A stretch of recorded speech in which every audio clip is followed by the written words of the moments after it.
this evening we have 4 songs that we are going to sing, and the first one is called The Joy of the Lord. So let's all rise up to sing and praise the Lord with the joy of the Lord. Shall we stand up?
Let's continue to worship the Lord with this song.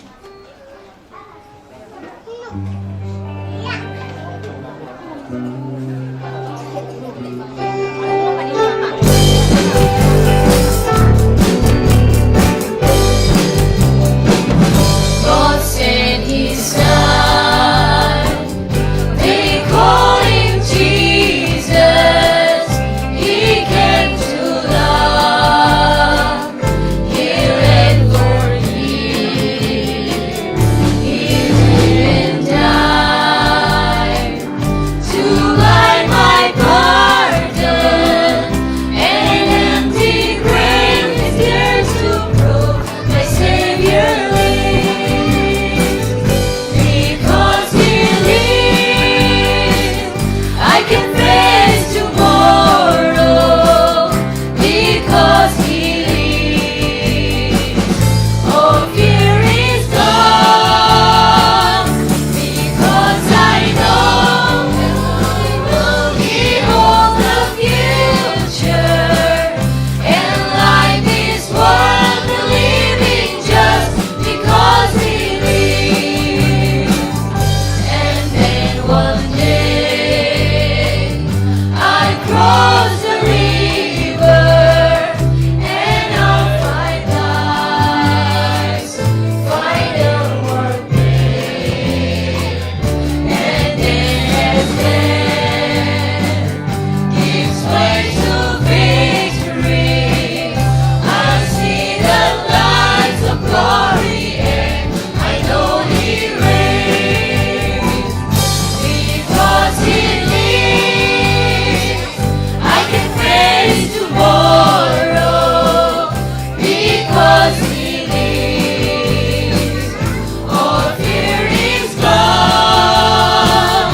Because I know, yes I know, He holds the future, and life is worth living just because He lives.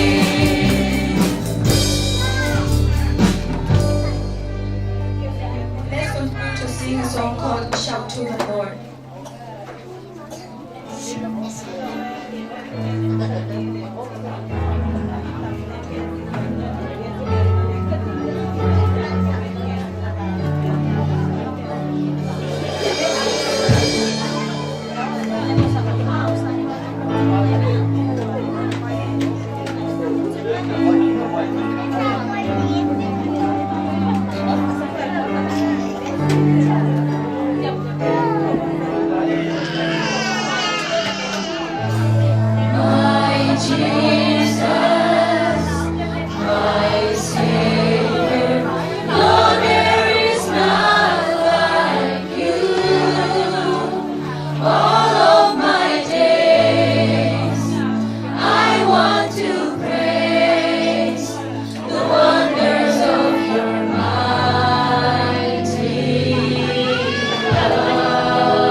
us and guide us with your Holy Spirit.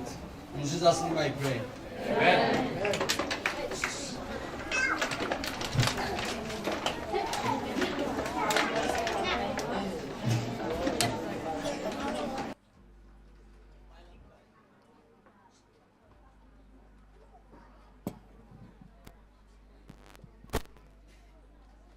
Good evening, church. And happy AY. And thank you, praise and worship team, for leading us the song. How are we all feeling today? Good? Praise the Lord. It's such a joy to see every brethren dwell together in unity. Amen? Are we all excited for today's service? Yes, me too. I'm very, very excited. And by the way, for those who didn't know me, my name is Biakinnpi and I'll be MC for today. And once again, I want to greet people who are here today and welcome. And thank you for being here. It's such a joy to worship God with all of you. And we pray that you being a part of this service will be a blessing for you and your family. Before we go on with the service, I would like to read a Bible verse which is found in Isaiah chapter 66, verse 13. It says, "As one whom his mother comfort, so will I comfort you, and ye shall be comforted in Jerusalem."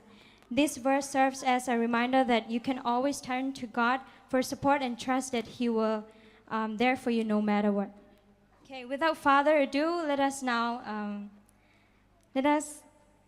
start our program with a duet by Jenny and Huayna.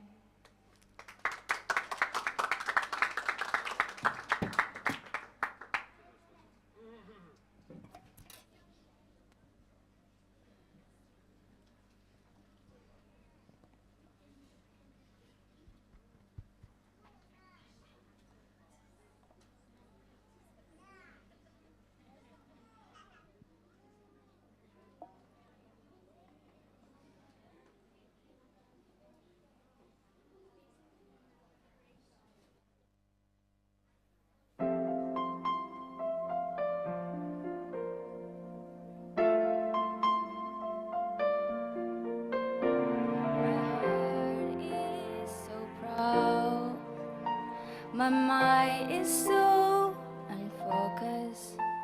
I see the things you do to me, the great things I have done.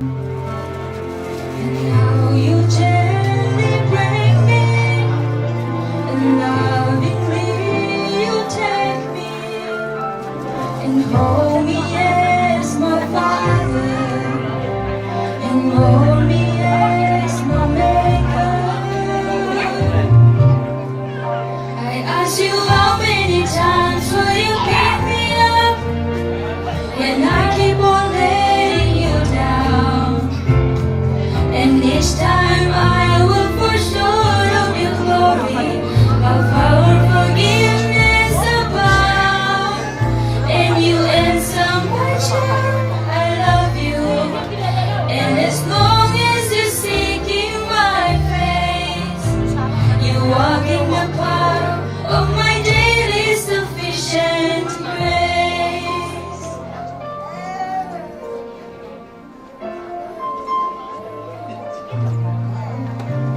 At times I may grow weak and feel a bit discouraged, knowing there's someone somewhere could do a better job. For who am I to serve you?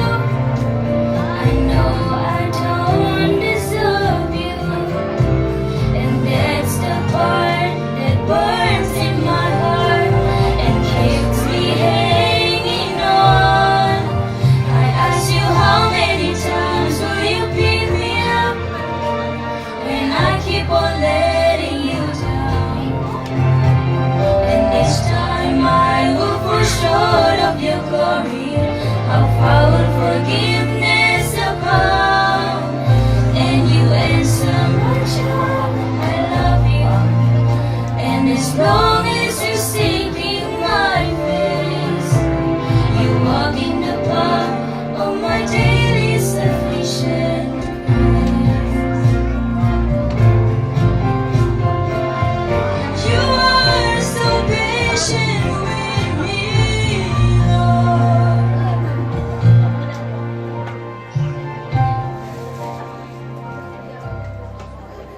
As I walk with you, I'm learning what your grace really means. The price that I could never pay was paid at Calvary.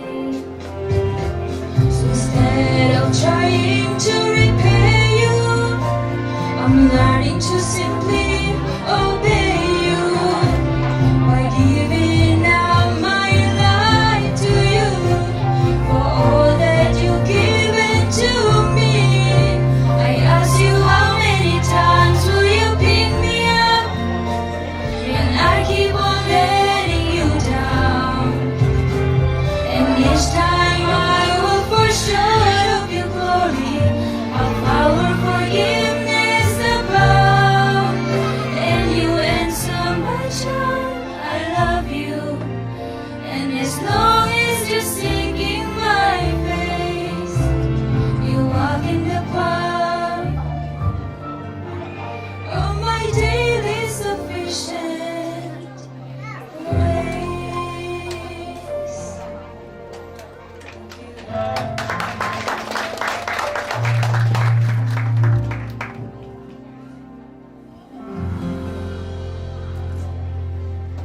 Thank you so much. I feel like I'm listening to the original singer. Thank you. May God bless them in the future more and more.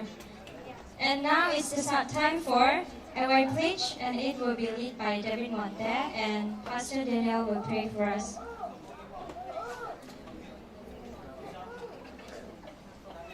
Adventist Youth, can we all rise up? Aim. Motto. Pledge.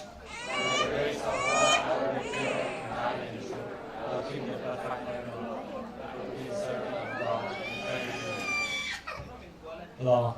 The final law is for me to keep morning watch, do my honest part, care for my body, keep a level life, be courteous and obedient, walk softly in the sanctuary, keep a song in my heart.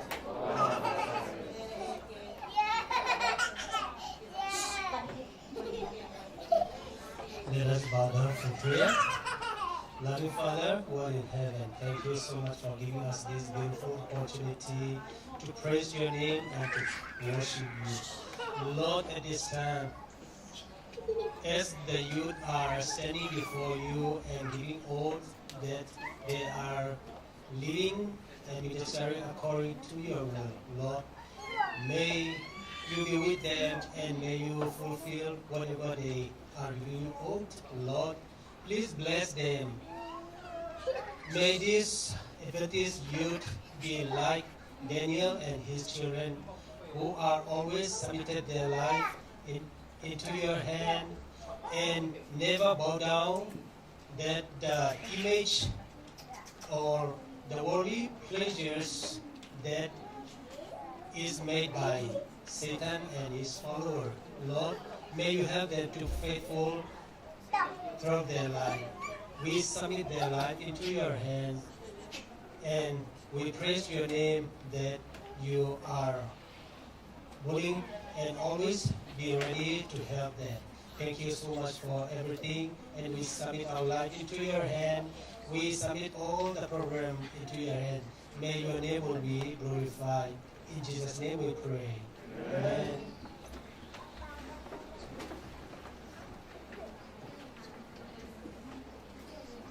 Thank you, David Monte and Pastor Daniel.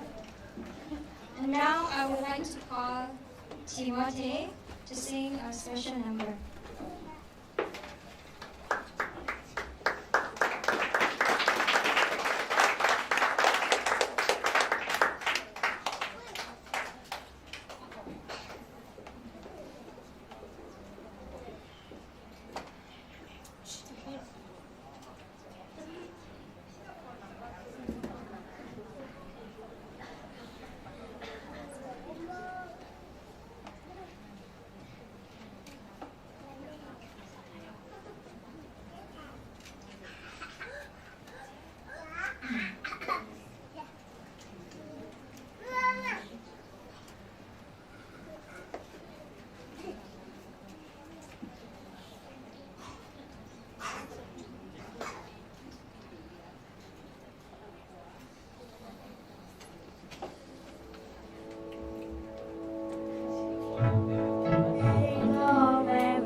what you want, Lord, and nothing less. When you don't move the mountains, I'm needing you to move. When you don't want the waters, I wish I could walk through. When you don't give me answers, then I cry out to you. I will trust, I will trust, I will trust in you. I will trust in you.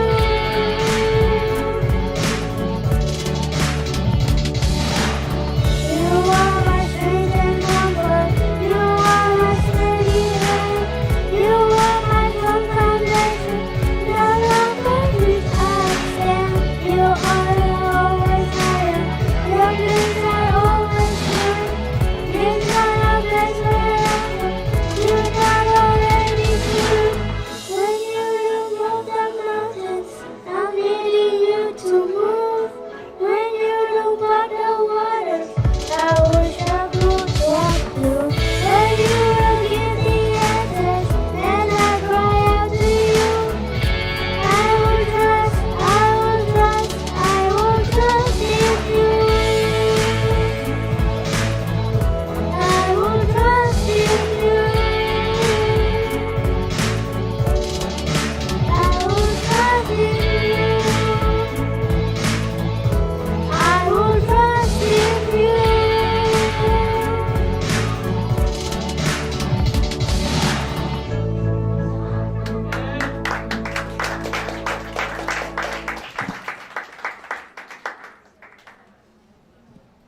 Amen. Thank you so much for singing this song. Now it's the time for Bible recitation, and anyone can come and sing.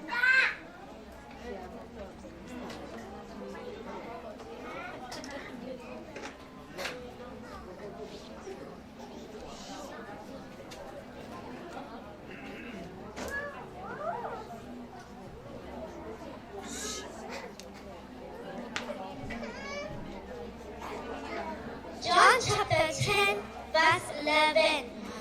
I am the good shepherd.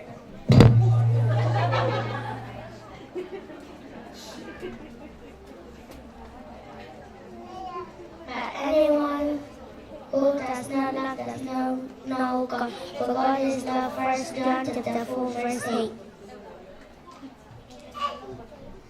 The Lord is with me, and I will not be ashamed. Psalm chapter 100, verse 16. Matthew chapter 7, verse 7. Ask and it shall be given to you. Seek and you shall find. Knock and the door shall be opened to you. Love one another as I have loved you. John chapter 15, verse 12. Keep yourself for God, for in you I take refuge. Psalm number 16, verse 1. Be careful to do what is right in the eyes of everybody. Romans chapter 12, verse 17. Hold on to what you have so that no one will take your crown. Revelation chapter 3, verse 11. The beginning God created the heaven and the earth. Genesis chapter 1, verse 1.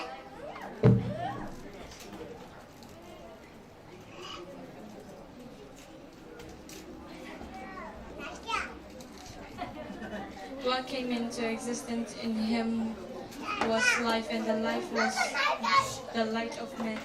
John chapter 1, verse 4.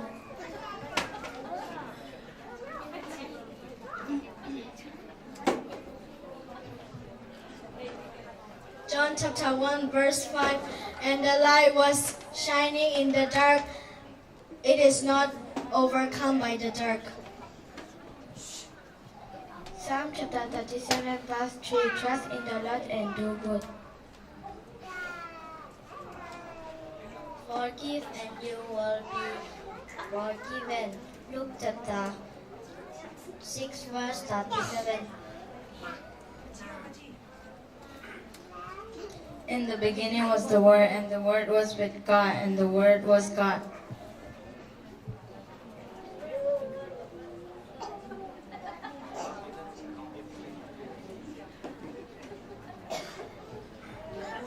afraid, I will put my trust in you. Psalms 56 verse 3.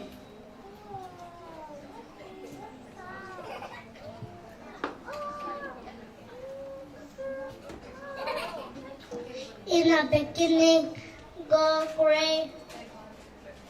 created the earth, the heaven and the earth. Genesis chapter 1 verse.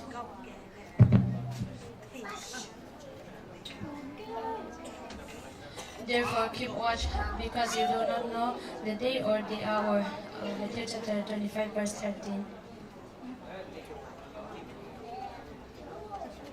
Trust in the Lord with all your heart and do not lean on your own understanding. In all your ways acknowledge Him and He will make your path straight.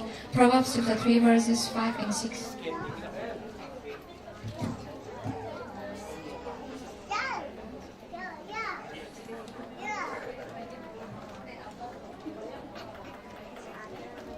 If you need wisdom, ask our generous God, and He will give it to you. He will not rebuke you for asking. James chapter 1 verse 5.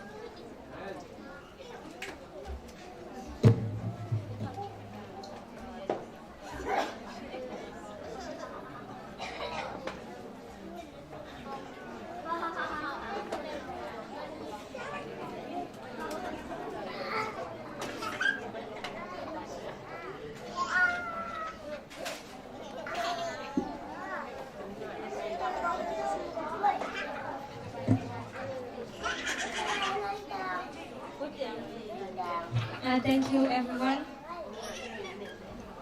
Now let's move on with our next program, and it's the time for offering time.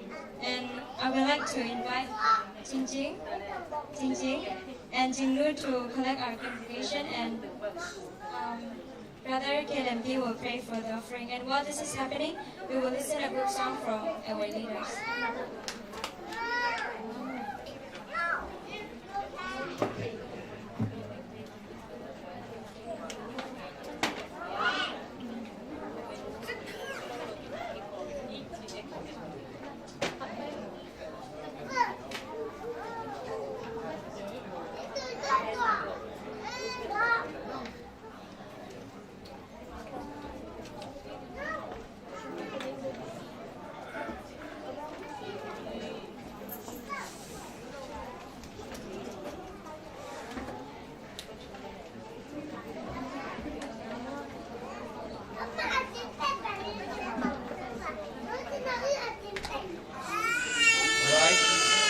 Today, what we're gonna sing, the song is called, hold on,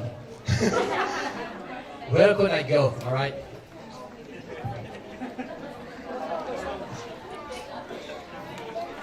I'm not gonna sing a solo, but with my team,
Right, let's close our eyes and let's pray. Oh Lord, thank you, Jesus.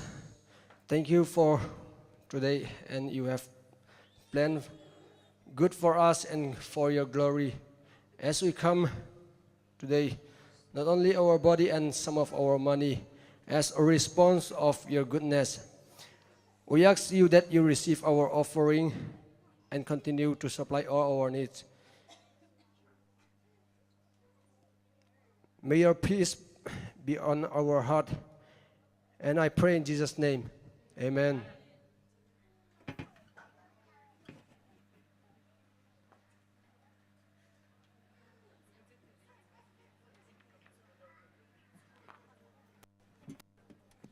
Thank you so much, our leaders. May God continue to use you in the future. So now we will pass our time to the speaker. As we pass this time to the speaker, I pray that you soften your hearts and let us prepare our hearts for the Holy Spirit to work in us. We'll pass this time to the speaker.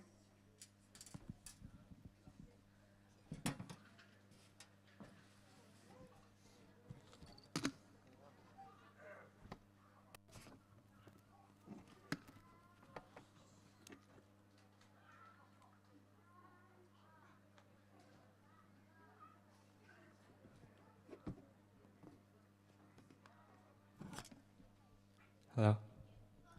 Happy Sabbath, church. Let me just get my slides ready.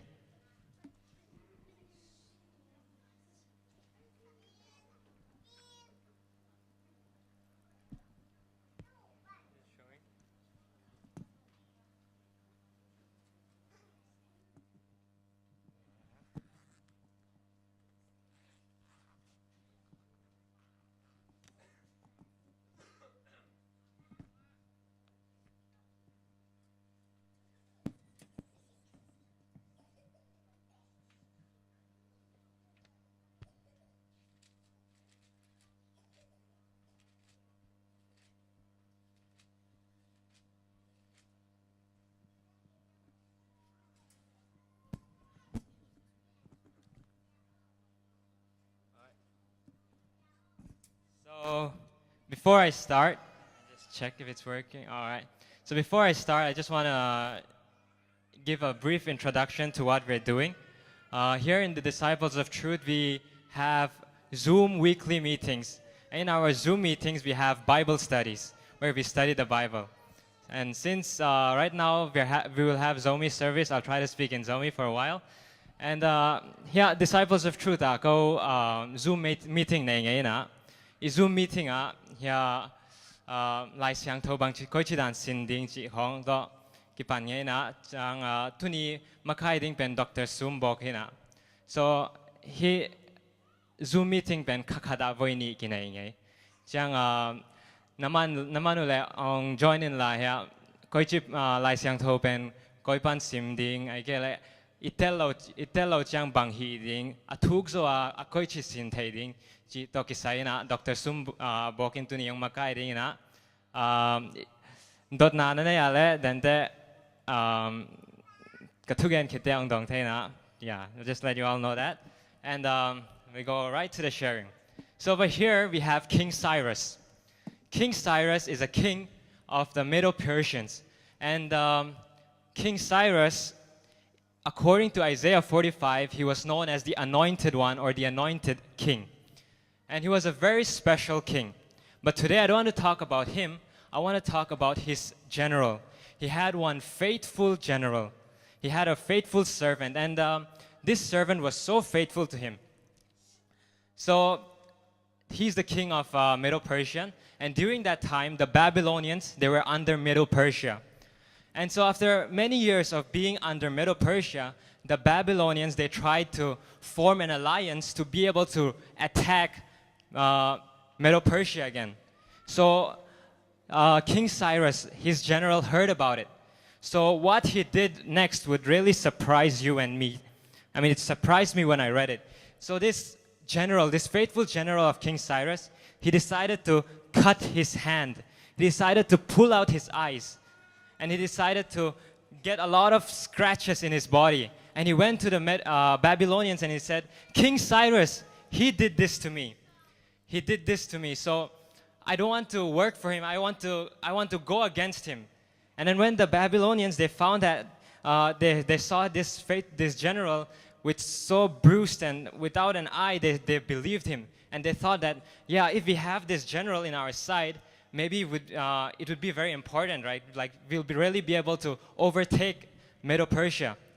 But little did they know that this general of King Cyrus was actually not working for the Babylonians, but he was just tricking them.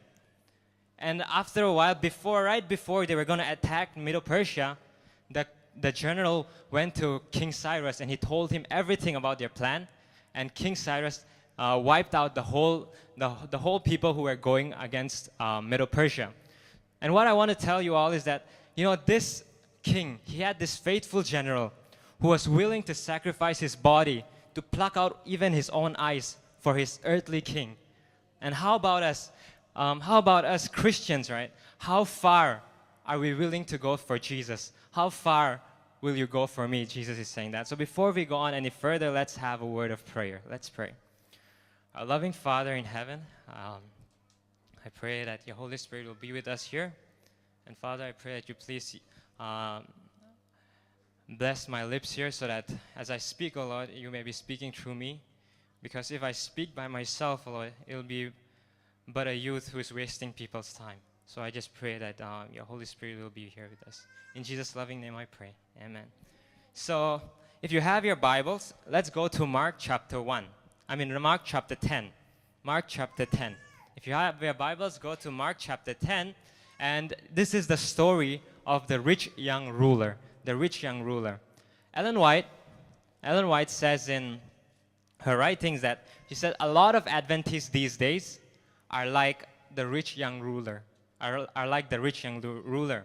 So if you don't know the story, I'm sure most of us already know the story of the rich young ruler. He was someone that was rich and young. And to be rich and young at the same time is a very good accomplishment. And just to know that he's rich and young means that he's a very smart person. And if you read through the story already, he said, I have been keeping the law since I was young. And he would be, if I were to ponder upon his smartness, I would put him in a level where the Sadducees and the Pharisees were. Did you know that the Sadducees and the Pharisees, they say that about the age of 12 years old, the first 5 books of the Bible, Genesis, Exodus, Leviticus, Numbers, Deuteronomy, the first 5 books of it, they memorized the whole book, just at the age of 12. Most of them can do that. And over here, I would put this rich young ruler at that level. And let's go to Mark chapter 10, verse 20. Mark chapter 10, verse 20. It says, so before this, Jesus, he tells to Jesus, Master, how can I get eternal life? He says, how can I get eternal life? And Jesus told him, you must not commit adultery, you must not lie, you must not steal. Basically, Jesus told him the 6 commandments. And he said, I have been observing this all my life. I have been doing this all my life. Is the mic too loud? Okay, because I feel like it's too loud. But anyways, so this person, he goes on to tell to Jesus, I have been observing the commandment all my life. And there was no satisfaction in him. There was no sense of joy in him. Now it says in the Bible, right, thou shalt not kill. I'm sure many of us have not killed a person before, right? I know I haven't killed a person. And, but no, just to know that, it doesn't make me happy. If I killed a person, it would make me sad. But I didn't kill a person, but that doesn't make me happy either. And how can you have joy in keeping the commandments? So in the Bible it says, thou shalt not kill. Now if you take it the opposite way, it means to save life. It says, thou shalt not kill, so the Bible says you must save lives. Now imagine if you have that mindset. Imagine if you just saved a person's life. Would you be happy? I know I would be happy. And over here, this rich young ruler did not have that mindset. This rich young ruler is the perfect example that shows that a person, he can be keeping the 10 commandments. He can be maybe even doing his morning devotions every time. Maybe he would read the Bible or even come to church every day, every week, but yet not experience true conversion. This is the perfect example for us, especially, when you go through maybe crusades. Last time we always have crusades. And especially if you go through crusade, and if that crusade doesn't change your life, then you're just like this rich young ruler. And maybe it changes your life. Maybe you start to change some things in your life. Maybe you start to read the Bible more now. Maybe you start to change a few things in your life. And when we change our life, right? When we try to, okay, now I'm reading the Bible every day, it starts to make us feel good. It's easy to get it's very easy to get proud. And it's very easy to get blinded. It's very easy to get blinded by the good things that we do.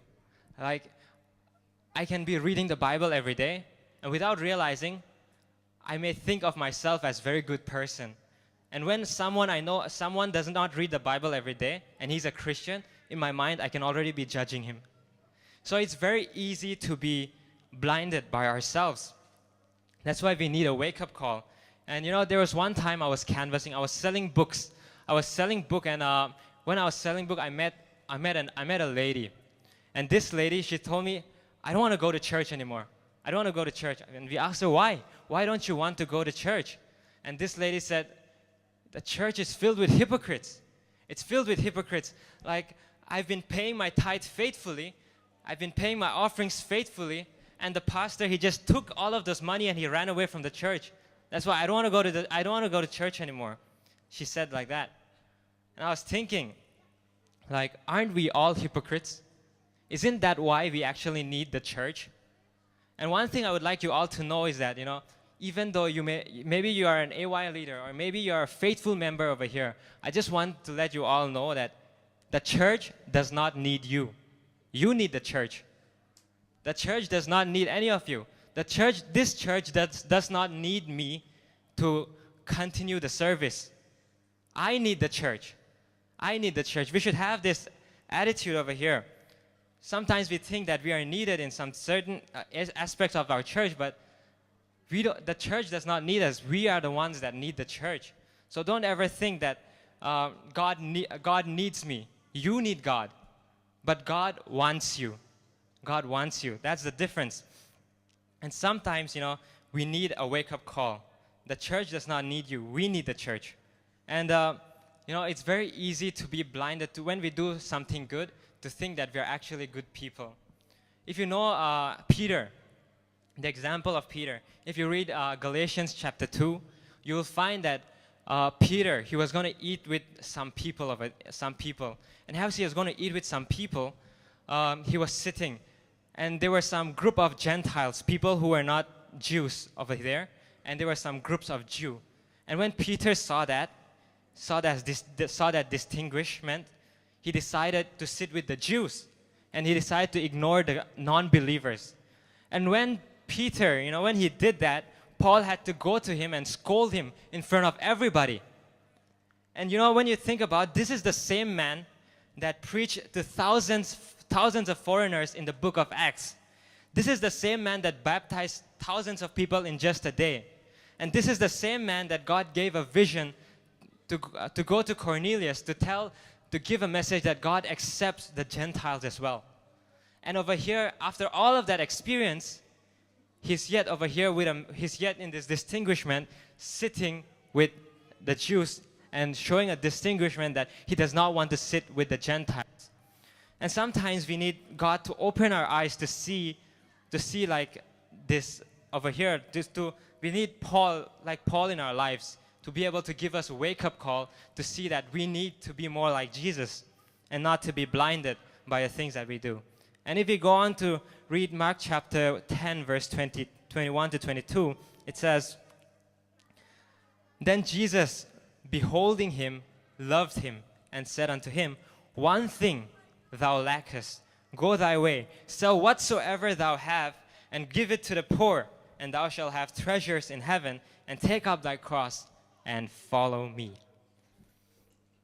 This young ruler, he lacked one thing. Just one thing he lacked that made him walk away sorrowfully from Jesus, because he was not willing to give up that thing. Satan, I want you all to know that, Satan is perfectly fine. He's perfectly fine when you do all the things correct. But if there's just one thing in your life, if there's just one thing that you cannot surrender to God in your life, Satan is actually very perfectly fine. If you can go to the church every day, if you can do your devotion, read your Bible every day, but if there's one secret sin or one thing that you cannot give up, Satan is actually totally fine with you going to church as long as you don't give up that sin. It was this one thing that had this man that had this man to have a sorrowful ending. It was one thing that led this man to have a sorrowful ending. So I want to ask you all this question. What is that one thing for you? What is that one thing for you? Now, don't think that you're different from this rich young ruler. You know, this rich young ruler had one thing only that he lacked. And some of us may even have more than one thing that we lack. It can be even more, who knows, maybe 5, 6, 7. And I just want you to know that you only need one thing to lack in order to fall short. And over here, just like this, you know, don't ever think that you're different from him. This story will not hit you unless you know that you are actually this rich young ruler in this story. And you know, no matter how many times you may be doing your devotion, you read your Bible, even if you go to church every week, maybe attend this camp and that camp, but if you cannot surrender this one thing to God, then God cannot give everything he wants to you as well. You know, he knew this young ruler, he knew that he lacked something, right? He knew that he lacked something, but he was not willing to give it up. How about us? I'm sure most of us already know what God wants to give us, what God is asking us to give up. Maybe it could be movies, or maybe music, or even for a lot of people it can be porn, anything. It can be food also. So I want to ask you all this question. Are you willing to give up that one thing that God is calling you to give up? It may not be one thing necessarily for you. It can even be more. But are you willing to give it up to God? Let me show you a little story over here. Over here in this picture, you see a man and a nun. I call that a nun. And this nun and the man that is sleeping over here is a soldier. He's a soldier, and this nun came to the hospital to minister to this soldier, to encourage this soldier. And this soldier actually lost an arm in a battle. He went for a battle and he lost an arm. And the nun came to the soldier and said to the soldier, "You have lost an arm for a great cause. You lost an arm for a great cause." And when the soldier heard it, he said to this nun, he said, "Ma'am, I did not lose this arm. I gave it. I gave this arm." Now, how many of us would be able to say, you know, when you surrender things to God, how many of us would have this mindset that we are actually not losing anything, but we are giving it to God? We're giving it to God, and that really changed the perspective of a person. You know, it can be anything that God could be calling you to surrender. And you know, if you take a look at this story, right? The rich young ruler, you take a look at this story, what was the thing that God called him to sacrifice? It was money. Money. The things that he had. In other words, it was money. And if I were to ask you a question, is money bad? Is money bad? Money is not bad. The Bible says that the love of money is the root of all evil. Money is not bad, but the love of money is evil. And you know, money is not bad, but still Jesus told him to sacrifice his money. So what can we learn over here is that, you know, Jesus doesn't necessarily call us to sacrifice those things that are only bad. Jesus calls us to sacrifice those things that are good as well. You know, it can be as good as your money, or even maybe a relationship. Forming a relationship and forming a courtship with someone is not bad. But Jesus could be calling you to sacrifice those, because those things are hindering your walk with God. So God does not necessarily call us to sacrifice those things that are bad. And sometimes it's even harder to sacrifice those things that are good. Those things that are good, like money, it's not evil. It's only when you love it, it's evil. And sometimes God may be asking you to sacrifice those things, and it can be very hard. And God wants you to give him your all, not just the bad things. Sometimes, you know, for us, the bad things may be even easier to sacrifice than the good. Like, for example, God told Abraham to sacrifice Isaac. Was Isaac a bad child? Was Isaac a bad boy? No. But God told him to sacrifice. Sometimes God when he tells us to sacrifice, it's because he wants to test our faith. And we must have this faith that when I'm giving this to God, it's because he has something better for me. And sometimes we must have this mind that, if I give this to God, God has all the power to give it back to me. So when you're sacrificing something, you're actually not losing anything. And okay, let's go to verse 25. Let's go to verse 25. So it says in verse 25, it is easier for a camel to go through a needle, to the eye of a needle, than for a rich man to enter into the kingdom of God. Now, it says over here, it's easier for a camel to enter into the eye of a needle, right? Is it possible for a camel to enter into the eye of a needle? It's not possible at all. It's something that is impossible. So is Jesus saying that all rich men will not be able to go to heaven? Because it says over here, right? It is impossible for a camel. It's easier for a camel to enter into that small hole than for a rich man to go to heaven. A camel cannot possibly go into that small hole. So is Jesus implying that all rich people cannot go to heaven? No, that is not what Jesus meant. And if you take a look at in those times, what they meant by the eye of a needle, it goes on to say that it's actually a metaphor. This is what they call an eye of a needle. The camel is there, and you see the small hole over there, in the gate. So in order for a camel to enter that small hole, all the baggage it carries, they need to remove from the camel, and the camel will slowly bow down and go into that hole, and that is called the eye of a needle. That was the phrase used at that time in those days. So in order for the camel to go through the eye of a needle, they need to remove all of its baggage. So what Jesus meant is that in order for a rich man to go to heaven, he must, in order for us, doesn't necessarily have to be a rich man, but in order for us to go to heaven, in order for us to go to the other side of the gate, just like this camel over there, they must remove the baggage from the camel so that the camel will be able to enter. The camel will be able to enter into the other side of the gate. And over here, we can see that God requires us to sacrifice something if He wants to use us for His glory and honor. And back to that question, are we willing to do that for Him? Are we willing to do that for Him? And let me end with a short story.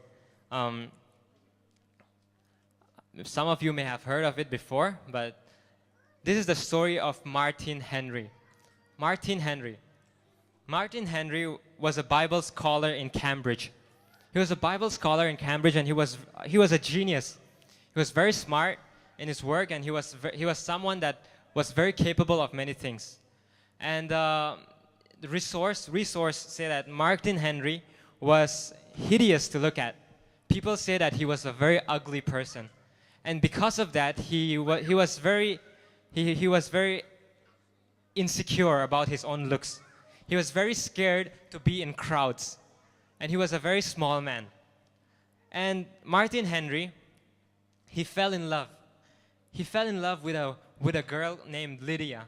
He fell in love with a girl named Lydia, and Lydia also loved him, also loved Martin Henry.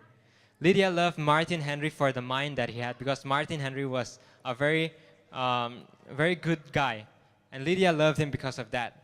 And one day, as Martin Henry was listening a missionary speak in the church, as he was listening to this missionary speak, and the missionary was sharing about the need in India, the great need in India. As he was listening about the great need in India, Martin Henry was full on fire for God. He wanted to go to India. He wanted to go to India, and he wanted to serve God over there. So he went to his girlfriend, and he said, "Lydia, let's get married. Let's get married and let's go to India together. Let's serve God over there." But Lydia had different plans. And Lydia told to Henry, "Henry, that's the last place I want to be on earth. I don't want to go to India." And Henry, when he heard that, he was just heartbroken, because he wanted to serve God with Lydia. And if he were to leave Lydia, I mean, if you were to go to India, it would mean to leave Lydia. So in his mind, he was caught between two stools. Is it going to be Lydia or India? Lydia or India? Lydia or India? That was in his mind. And after a while, he realized that actually, it was not about Lydia or India. It was actually Lydia or God. Lydia or God.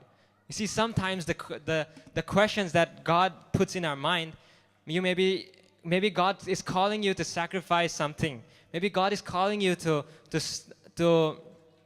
quit a job that you cannot have Sabbath off, and you're contemplating: is it going to be the work or money? Work or money, or it could be anything. When we contemplate like that, when we think like that, we're actually making a decision, and God is between there. Just like Martin Henry over here, he had to choose the decision to make. He had a decision to make between Lydia or God. Lydia or God. So it was Lydia or God. So what he decided to do was that he decided to break off his relationship with Lydia, and he went to India. And as he went to India, soon after that, he went to Persia. And every day he would live a life of suffering. He would live a life of suffering. He would get sick. His body he had a very frail body. Every day he had sickness. Every day he was so weak. And this was his calling. But every day seemed like torture to him. And just at the age of 31, he passed away. Just at the age of 31, he passed away. And now many would think, man, such a waste of life, right? Such a waste of life. This Martin Henry, he was a scholar. He was very smart. But he decided to waste his life to go to India and die at the age of just 31. But just before Martin Henry died, he left 3 translations of the Bible in Hindi, in Persian language, and in Arabic language. And because of his writing, thousands of people were converted because of his writing.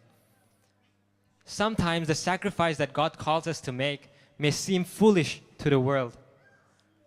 But because of his work, just like here, just because of Martin Henry's work, thousands of people were able to know Jesus even after his death. So God is calling us to raise our standard. He's calling us to live a purposeful life. And maybe if God is calling you to spend more time with him, to take off from your work, maybe to spend time with him, and maybe to experience or to learn how to study your Bible, or to have a deeper relationship with him. Maybe if God is calling you to go to schools like IED or Anan, or there's even a school here, a Bible training school in KL. It's called SALT. Maybe God is calling you to go there or to do something to have a better and explicit relationship with him. It'll never be to waste if there's anything that you have to sacrifice. If you take a look at the life of Peter, when Jesus called Peter, Peter had to sacrifice a lot of things. When I was thinking about it, Peter, he had a wife, and Jesus called him, "Follow me." He had to leave his wife. Maybe he had a family too. He had to leave his family. He had a mother-in-law to take care of, but he had to leave his mother-in-law just to follow Jesus. And there's no instances in the Bible where it says Peter's wife and Peter's mother-in-law were in short of food. There's not a passage in the Bible where it shows us that they were in shortage of food or in shortage of things. God was providing for their needs.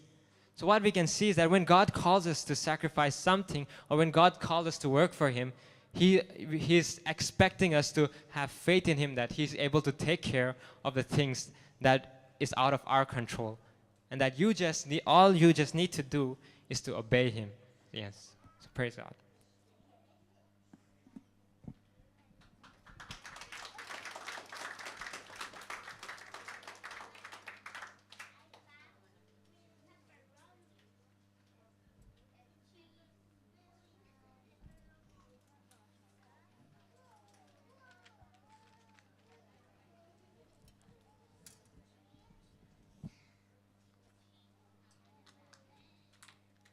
Thank you so much. What a great message, right? And you were speaking just to me today. Thank you so much. And now we have come to the end of our service. I would like to invite worship leaders to come up and lead a song, and our speaker will pray for the closing prayer.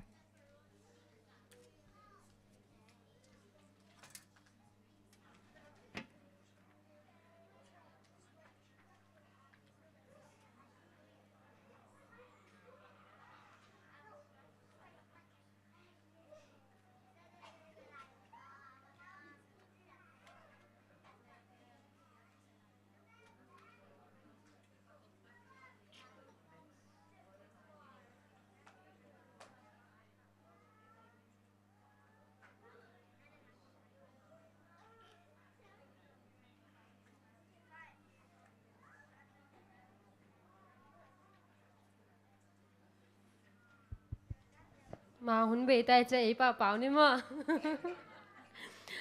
มาอยากจะมาหุ่นไปงานเลยหุ่นตั้งเตียงสักนึงมั้งหุ่นองสักดีนะเขาบ่อยอีดิ่งอาจจะจังพนาลาสลุงองสักดีนะ ZS มังและเสียร์ตองปีดิ่งฮีแต่จังsermon องนี้สักดีนะต่างมุงปีอีดิ่งและปอลยานาวน่วมเรียนน้ำมีดิ่งฮีสิดำตะกาหุ่นผ้าอ่างคิดเทเรียมยักษ์เปอร์เซ็นต์ทุกความไปเก็บเชตตาแห้งไปเลยลุงดำเลยตัวนี้ English program มาเด้นะก็วินกวนเต็งดิ่งบังเพียลุงอินาองอาณาเปิลมาเอง special guest ดิ่งอินาจีน่ะ Pastor Robert มาเด้ KL English ใครที่อะไรทำมาแค่มาตะวันในจิตเจ็ดตัวเต้ Joshua ลอมปาปีตาลีตัวที่เกลสุงอาอมินะตัวละไว้ในจิตเจ็ดได้แต่กว่าเสพเปลมาเดียมเจเกลียนเปลี่ยนละไอเดียในวัดเลยแต่จนาเป็นหัวลำปนากิสามวิ่งแบ่งกี่แกมั้งเนี่ยนะกอยตัวนี้นะมาเป้าเป็นส่งกิสามมาไอ้ยังนะอีกิสับจกตัวไรตะกานักนั่นในอีกเกี่ยวเป็นเยซูอีกิสับเป็นเฮียเตลเซียมนะตัวปันทุปังเปียกสักตายเห็นหมายแล้วนะอิตาเตตัวอับอาเซียมละลายดีเหี้ยมั้งนะมังเป้าไอ้เป้าเสียเตะก็พอขัดออกมาไปมั้งเสียส่วนโน้นนะที่นั่นเสียส่วนโน้น US แรงขึ้นตัวอารมณ์ป้าตัวอามาสังกัดหลาย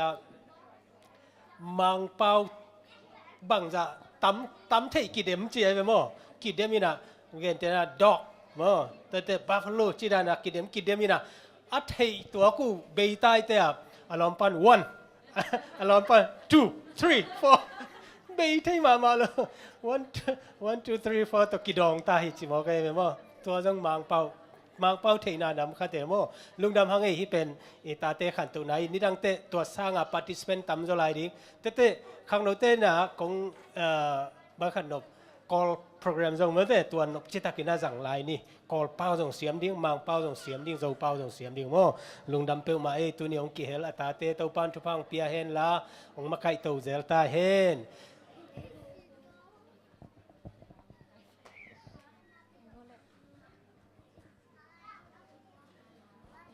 So we are at the end of our program, and to close our church service, let's worship the Lord with Lord, I offer my life. Shall we all stand up?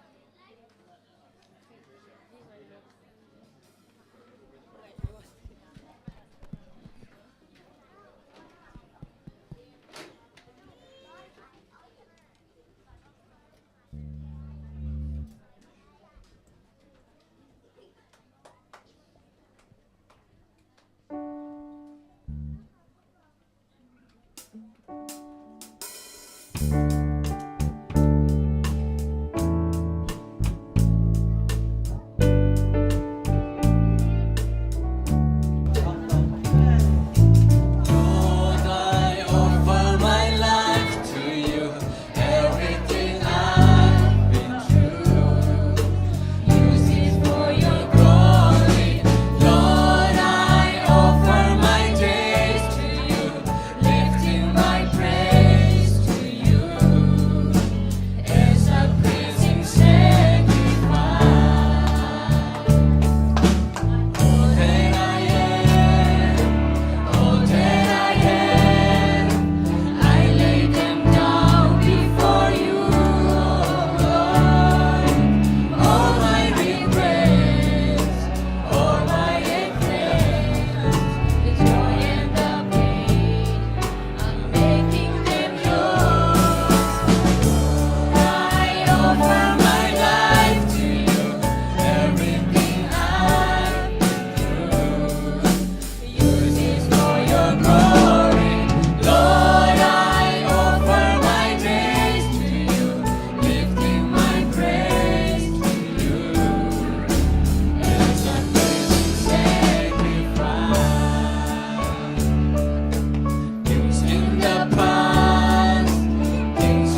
just want to pray that you please be with all of us here as the song goes, oh Lord. Lord, I offer my life. As we offer our lives to you, and Father, I pray that all the things that you have given us, I pray that we will not hold it so cherished in our hearts, that when you call us to sacrifice it to you, we will not be reluctant or will not be holding it back.